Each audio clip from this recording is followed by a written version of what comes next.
karena banyak yang minta aku buat bikin Q&A lagi di YouTube, so jadi aku bikin. Dan oke, sekarang langsung aja bahas. Random sih. So langsung aja, let's start.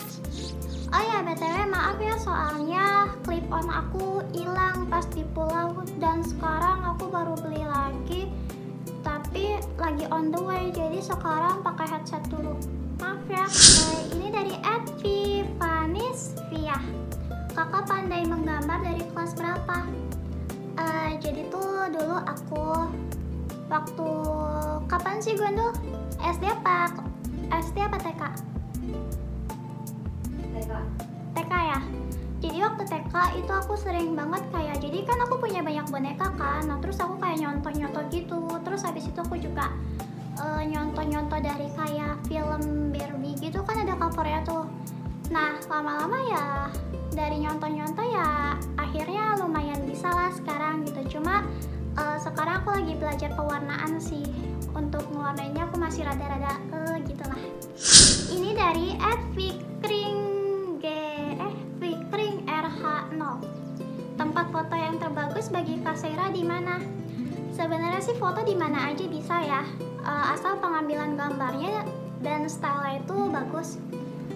Cuma aku punya beberapa rekomen tempat buat foto yang bagus, yang menurut aku emang bagus gitu. Dan emang lumayan sering aku datengin di Blok M.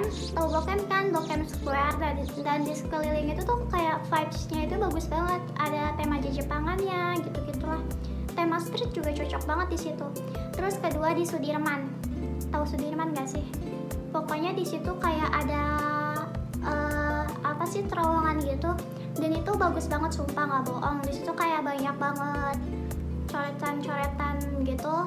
Terus habis itu dia buat street juga oke. Terus kayak casual banget sih.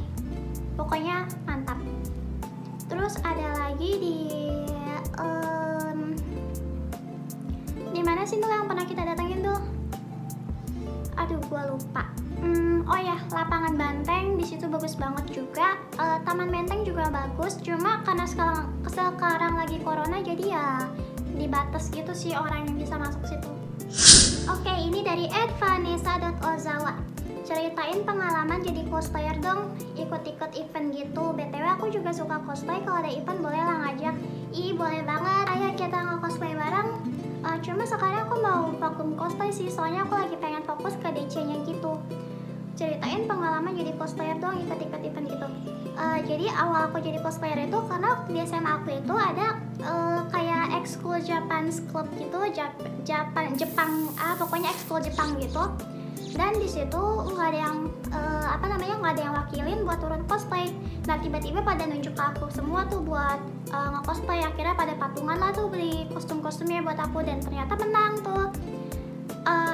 Dari situ aku jadi kayak suka cosplay gitu loh. Jadi kayak anjir, gue menang padahal baru pertama kali turun event gitu. Pokoknya dari situ aku mulai aktif event, lomba-lomba cosplay, dan akhirnya punya circle sendiri di event gitu. Dan ya akhirnya begini. Oke, ini dari @ikmahnrll. Kak pernah down nggak selama kakak dihujat di TikTok? Sumpah itu di awal itu aku down banget. Pokoknya kan awal aku dihujat itu kan pas puasa ya dulu ya. Pas puasa itu aku nggak tahu menahu ya, tiba-tiba kan aku lagi up kan malam-malam tuh yang kata pembelit beda gitu.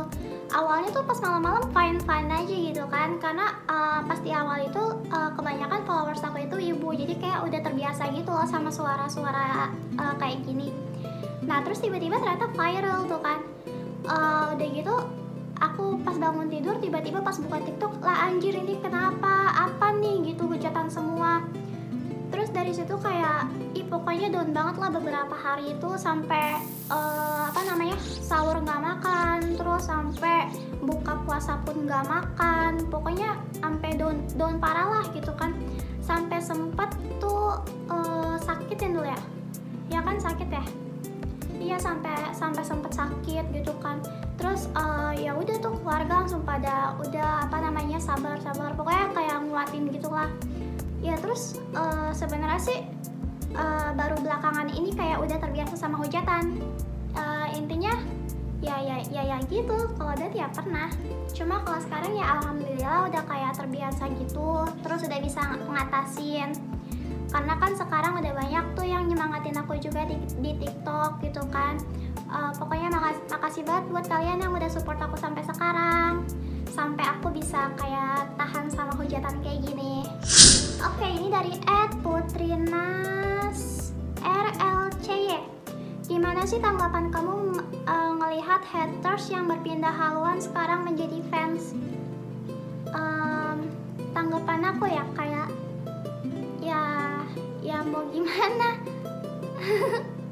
Ya alhamdulillah sih sekarang mereka udah kayak nggak benci aku gitu. Seneng sih, kayak akhirnya mereka kayak terbiasa sama suara aku dan style aku yang kewibuan. Mungkin dulu mereka kayak apa ya, ya karena kan mereka nggak tahu cosplayer gitu kan, pokoknya awam lah tentang di Jepangan. Jadi mungkin mereka ngehujat aku ya karena mereka nggak tahu apa-apa. Tapi karena sekarang ya mungkin kesini-sini mereka udah terbiasa, terutama sama suara aku gitu kan. Pokoknya ya bersyukur banget sih. Ya intinya sih sekarang ya seneng aja gitu, mereka kayak udah bisa ngehargain aku sebagai wibu, anjay wibu. Ya gitu, no comment lah, intinya aku cuma bisa bilang itu doang. Oke, next ini dari Layla 015. Bagaimana rasanya bisa dikenal banyak orang? Ada senengnya, ada gimana gitunya juga sih. Senengnya itu ya karena aku nggak nyangka aja gitu ya, dulu aku biasa-biasa aja, sekarang orang udah banyak yang kenal aku gitu, walaupun ya gitu sih pokoknya. Ya intinya ada senangnya, ada yang gimana gitunya. Senangnya ya bersyukur aja gitu, tanpa kalian aku nggak bisa jadi kayak sekarang gitu kan. Tapi gimana gitunya ya kadang aku kayak lagi di jalan nih, terus tiba-tiba ada yang minta foto, aku kayak gimana gitu loh di hati aku, kayak ih anjir, padahal gue bukan siapa-siapa tapi mereka minta foto sama gue gitu.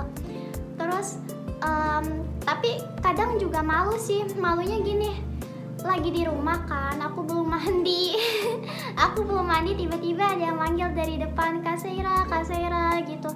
Terus aku kayak auto masuk ke kamar gitu, kayak anjir gue belum mandi, lagi dekil-dekilnya. Gimana gitu ya tuh kayak gitu kayak nggak pede aja gitu kalau misalkan ketemu mereka tapi belum rapi, belum make up gitu kan, kayak nggak pede gitu loh. Oke, ini dari @latensa_9. Awalnya kakak dapat komen hate, kakak langsung curhat ke orang terdekat atau dipendam dulu? Awalnya aku dipendam, aku pendam kan sampai beberapa hari gitu. Terus tiba-tiba kayak keluarga aku nyadar gitu, kok aku bangun tidur matanya bengep, kayak bengkak gitu.